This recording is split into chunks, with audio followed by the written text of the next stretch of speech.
시청자 여러분 안녕하셨습니까? 주님과 함께 5분 묵상의 시간을 갖겠습니다. 오늘은 사무엘상 29장 말씀을 묵상합니다. 본문 말씀에서 블레셋에 피신했던 다윗은 아기스를 도와 이스라엘과 싸워야 할 처지에 놓이게 되었으나 하나님의 간섭으로 인해서 그 전투에서 빠져나올 수 있었습니다. 블레셋 군대가 아벡에 진치고 있을 때 블레셋과 사울의 전쟁은 불가피해졌습니다.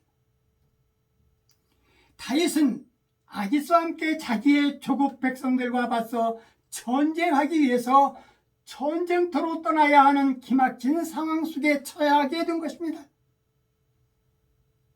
그런데 하나님은 이 곤란 가운데서 다윗을 구해주신 것입니다.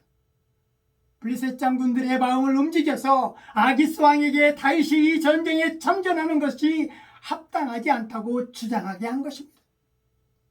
사울이 죽인 자는 천천히요 다윗이 죽인 자는 만만이라던 다윗의 명성을 블레셋 장수들도 들어 알고 있었던 것입니다.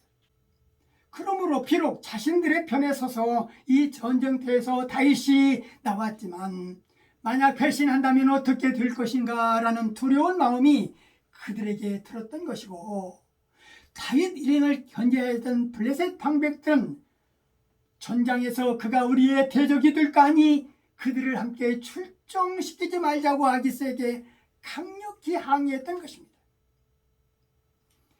아기스의 변호에도 불구하고 블레셋 방백들은 다윗의 진정한 모습을 의식하고 있었습니다. 이는 하나님께서 다윗을 보호하고 블레셋으로부터 분리시키려는 하나님의 방법이었습니다. 여기서 대적이라는 말은 서로가 본질적으로 화해할 수 없는 관계를 뜻하는 것입니다. 일반적으로는 하나님의 원수인 영적 존재를 상징하는 말입니다. 그래서 아기스 왕이 다윗을 돌려보냈던 것입니다. 오늘 본문 말씀을 묵상하면서 다윗이 그 피치 못할 가슴 아픈 전쟁터로 떠나면서 하나님께 어떤 기도를 했을까 생각해 볼 때 다윗은 한없이 슬펐을 것입니다.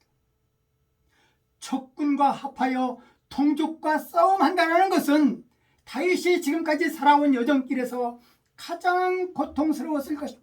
선하신 하나님께서는 블레셋 장수들의 마음을 움직이셔서 그 전쟁터에서 다윗을 배제시킬 줄이야 상상할 수 없었던 현실이 믿어지지 않았을 것입니다. 하마터면 이스라엘 역사에 지울 수 없는 역적이 될 뻔한 순간이었지만 하나님은 다윗에게 그렇게 피할 수 있도록 길을 열어주셨던 것입니다.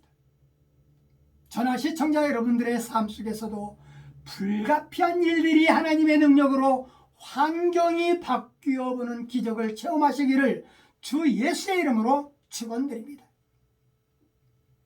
그러한 주인공들이 되려면 하나님의 마음을 움직일 수 있는 믿음의 힘이 있어야 되는 것입니다. 성령의 음성에 순종할 때와 기도하는 사랑과 겸손한 마음을 가진 자들은 하나님의 전능하신 손을 움직일 수 있다는 사실을 잊지 않도록 해야 할 것입니다. 강팍한 인간의 마음을 움직일 수 있는 것은 오직 성령의 능력뿐이 없고 전지전능하신 하나님의 마음을 움직일 수 있는 힘도 성령의 힘뿐이 없다는 사실입니다. 우리 모두는 성령의 사람이 되어서 기적을 기대하면서 사는 믿음의 사람들이 다 되었으면 좋겠습니다. 오늘 말씀 여기까지입니다. 시청해 주셔서 대단히 감사합니다. 내일 다시 뵙겠습니다. 안녕히 계십시오.